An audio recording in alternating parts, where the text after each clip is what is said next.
안녕하세요. 전 일본인 사토미입니다. 그날 밤 도쿄의 이케부쿠로 거리는 유난히 조용했습니다. 전 헤드폰을 끼고 우울한 음악이 주변을 감싸는 가운데 생각에 잠겨 있었습니다. 그런데 갑자기 제 뒤에서 어떤 존재를 느꼈습니다. 목 뒤에 머리카락이 쭈삣쭈삣 서더라고요. 갑자기 누군가가 말을 걸었어요. 이봐, 길을 잃었어? 뒤에서 비웃으면서 저한테 이런 이야기를 하더군요. 전 깜짝 놀라 헤드폰을 빼고 위협적으로 보이는 두 남자를 향해 고개를 돌렸습니다. 전 그냥 집에 가는 중이에요. 저는 정말 무서웠어요.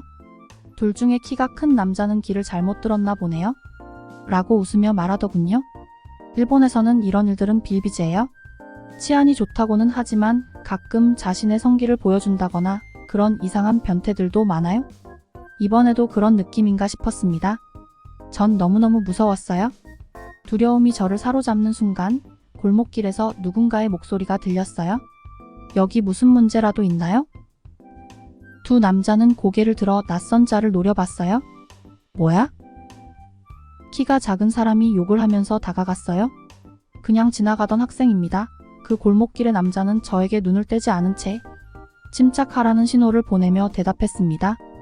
팽팽한 긴장감이 감돌았고 한참이 지나자 두 남자는 비웃으며 자리를 떴는데도 전 두 다리가 후들후들거렸습니다. 전 숨을 고르며 그 남자를 바라보았습니다. 고마워요? 아니에요. 모료그가 작은 미소를 지으며 대답했어요. 저는 그에게 전화번호를 물어봤습니다. 생명의 은인이니 대접을 하고 싶었습니다. 며칠 후 전 카페에 앉아 그날 밤을 떠올리고 있었어요. 아찔했던 순간이었고 아직까지 잊혀지지 않았답니다. 그런데 같이 앉아도 될까요? 라는 익숙한 목소리가 들리더군요. 전 고개를 들어 커피 두 잔을 들고 있는 시우를 발견했습니다. 깜짝 놀란 전 깜짝 놀라 눈을 동그랗게 뜨면 그를 바라보았어요. 저 여기 근처에서 살고 있습니다. 이케부쿠로 쪽이 도쿄 동북 쪽에 있어서 자취방이 저렴한 편이어서 이쪽에서 살고 있다고 하더라고요. 도쿄에서는 가장 저렴한 게 150 정도 나오니 정말 많이 부담스럽죠? 그가 저의 맞은편 자리에 앉으며 말했습니다. 창문 너머로 당신을 보고 바로 달려왔지 뭐예요? 전 미소를 지으며 다시 만나서 반가워요. 지난번에는 제대로 인사도 못 드렸어요? 라고 말했어요. 그런데 성함이 어떻게 되나요? 제 이름은 시우입니다. 시우는 누구라도 그랬을 거예요. 라고 말하며 고마움을 표하더군요. 몇 시간 동안 수다를 떨며 공통의 관심사를 발견하고 서로의 이야기를 하면서 시간 가는 줄 몰랐답니다. 저녁이 되어 밤이 되자 저는 이 도쿄에서 새로운 친구를 만나게 되었답니다. 하루가 일주일로 바뀌면서 시우와의 관계는 더욱 깊어졌습니다. 우리는 어린 시절 꿈, 두려움에 대한 이야기를 나눴습니다. 한국에서의 삶과 가족, 그리고 그가 자란 문화에 대해 알게 되었습니다. 활기찬 서울의 거리, 맛있는 한국 음식, 한국 사람들의 따뜻한 마음씨에 대해서도 이야기해 주었습니다. 그가 들려주는 이야기를 들을 때마다 한국에 대한 호기심이 더욱 커졌습니다. 전 한국에 대해서 어렸을 때부터 그렇게 관심이 없었거든요. 하지만 시우의 이야기를 들어보니 꼭 가고 싶어졌습니다. 반면 시우는 도쿄에서의 제 생활에 매료되었습니다. 그는 축제, 벚꽃, 그리고 멋진 카페에 가는 데 관심이 많더라고요. 우리는 도쿄를 함께 여행하면서 수많은 시간을 보냈습니다. 고요한 메이지 신사부터 시부야의 번화한 거리까지 모든 모험을 통해 우리는 더 가까워졌습니다. 단순히 경험을 공유한 것뿐만 아니라 서로를 보완할 수 있었죠. 제가 충동적일 때 그는 침착했습니다. 그가 확신이 없을 때 저는 그의 든든한 기둥이 되어 주었습니다. 서로의 다름이 강점이 되었고 어느새 우리는 뗄 수 없는 사이가 되었습니다. 하지만 진정으로 사랑하게 되면 어려움도 생기는 법이지요. 저희의 관계가 더욱 돈독해지면서 저는 과거의 우정에 대해 생각하지 않을 수 없었습니다. 배신과 외로움, 이용당했던 고통의 기억이 제 마음을 무겁게 짓눌렀습니다.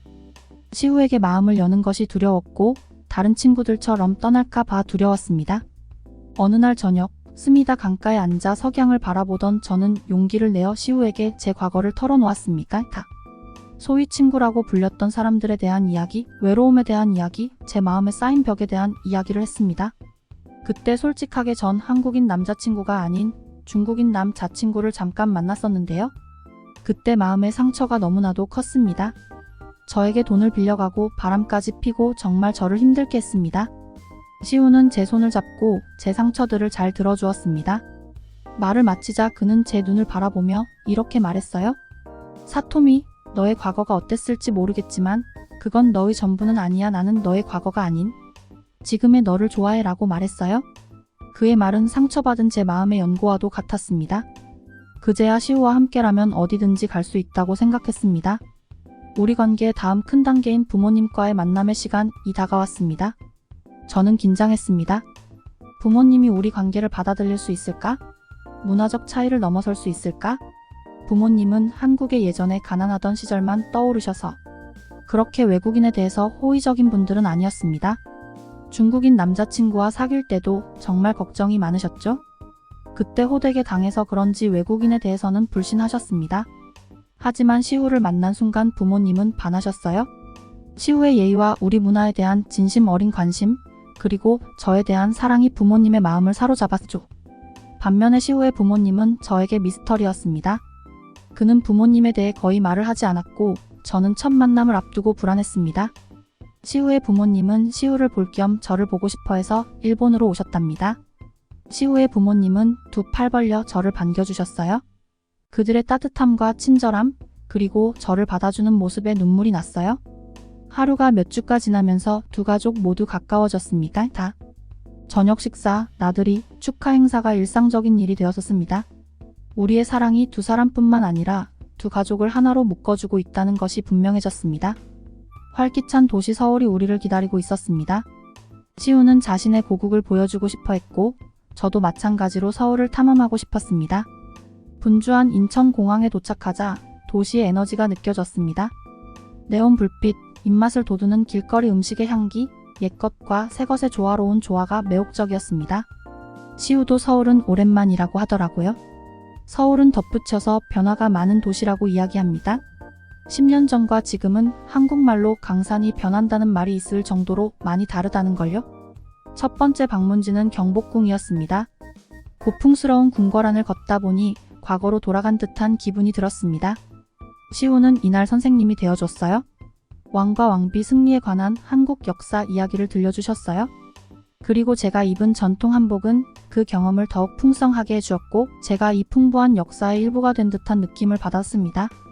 그 다음에는 매콤한 떡볶이부터 달콤한 붕어빵까지 다양한 길거리 음식을 맛보며 번화한 명동거리를 탐험했습니다. 어느 날 저녁, 시우는 저를 한국 전통 가옥인 한옥으로 데려갔습니다.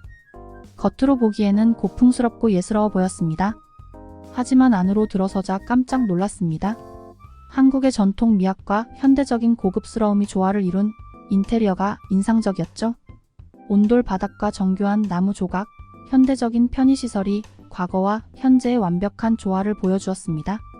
시우는 이곳이 자신의 어린 시절 집이자 추억이 가득한 곳이라고 설명했습니다.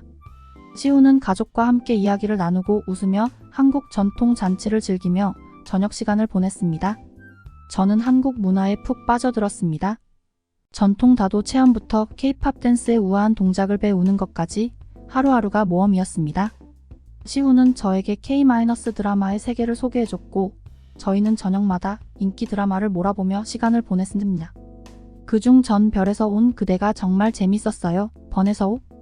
거기서 나오는 주인공이 마치 시우처럼 느껴졌거든요. 제가 위기에 빠질 때마다 지켜주는 왕자님 같은 느낌이었습니다. 하지만 가장 감동적이었던 것은 한국 사람들의 따뜻함이었습니다. 그들의 환대, 문화를 공유하려는 열의, 그리고 저를 알아가고자 하는 진정한 관심이 저를 집처럼 편안하게 만들었습니다. 여행이 막바지에 이르자 우리는 한반도와 섬 사이에 두고 살고 싶지 않았습니다. 장거리 연애를 하려고 하니 전 정말 슬퍼졌어요. 어느 날 저녁, 한강을 바라보며 시우는 서울에 정착하자고 제안했습니다. 서울이라는 도시가 점점 마음에 들었고 우리는 며칠 동안 우리의 미래와 꿈, 그리고 우리가 함께 상상하는 삶에 대해 이야기했습니다. 그리고 여행이 끝날 무렵 우리는 결심을 굳혔습니다. 서울이 우리 집이 되기로요. 도쿄로 돌아와서 우리의 결정에 대한 반응은 엇갈렸었습니다. 부모님은 지지해 주셨지만 제가 새로운 나라에 정착하는 것에 대해 걱정하셨어요. 하지만 우리의 결심을 보시고는 돌아서셨습니다. 결혼 준비는 본격적으로 시작되었습니다. 서울에서 완벽한 장소를 고르는 것부터 메뉴 결정까지 모든 세부 사항을 꼼꼼하게 계획했습니다. 가족들이 함께 모여 문화적 격차를 해소하고 일본과 한국의 전통이 어우러진 결혼식을 준비했습니다. 결혼식 날이 다가오자 설렘이 느껴졌습니다. 양국의 친구와 가족들이 쏟아져 들어왔고 서울은 축제의 열기로 가득 찼습니다. 해가 서울 상공에 떠오르며 도시를 황금빛으로 물들였어요. 저와 시우는 기다려온 날이 드디어 찾아왔습니다. 결혼식 장소는 한강이 내려다 보이는 그림 같은 장소로 현대적인 건축물과 자연의 아름다움이 조화를 이루고 있었습니다. 전통 한복과 우아한 정장, 드레스를 입은 하객들이 하나둘 도착하기 시작했습니다. 일본과 한국의 선율이 어우러진 음악이 행사장 분위기를 고조시켰습니다. 한국 전통 자수가 가미된 아름다운 흰색 드레스를 입은 저는 제 자랑하는 것 같지만 정말 예뻤어요. 깔끔한 블랙 턱시도의 전통 한복 조끼를 입은 시우는 단상에서 초조하게 기다렸습니다. 일본과 한국의 전통이 아름답게 어우러진 예식이었습니다. 반지를 교환하는 것부터 한국의 전통 절하기까지 두 사람의 사랑과 두 문화의 융합을 증명하는 행사였습니다. 결혼식 후 저와 시우는 서울에서의 새로운 삶에 안착했습니다. 현대적인 라이프 스타일과 K-팝 문화로 유명한 번화가 강남의 아늑한 아파트로 이사했습니다. 전 한국어 수업을 듣기 시작했고 곧 한국 문화에 푹 빠져들었습니다. 저는 한국에 사는 일본인 여성으로서 자신의 경험을 공유하는 블로그를 시작했습니다. 매운 김치를 먹어보는 요리 모험부터 한국의 시골을 탐험하는 여행까지 저의 이야기는 많은 사람들의 공감을 불러일으켰고 빠르게 팔로워를 확보했습니다. 한편 시우는 일본의 미학과 한국의 디자인을 접목해 독특한 홈데코 아이템을 만드는 사업을 시작했습니다. 하지만 인생이 항상 순탄한 것만은 아니었습니다. 문화적 오해부터 사업 운영의 압박감까지 다양한 어려움에 직면했습니다.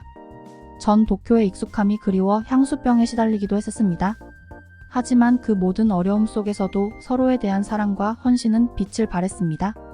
저와 시우는 소통하는 법을 배웠고 서로의 관점을 이해하며 공통점을 찾았습니다.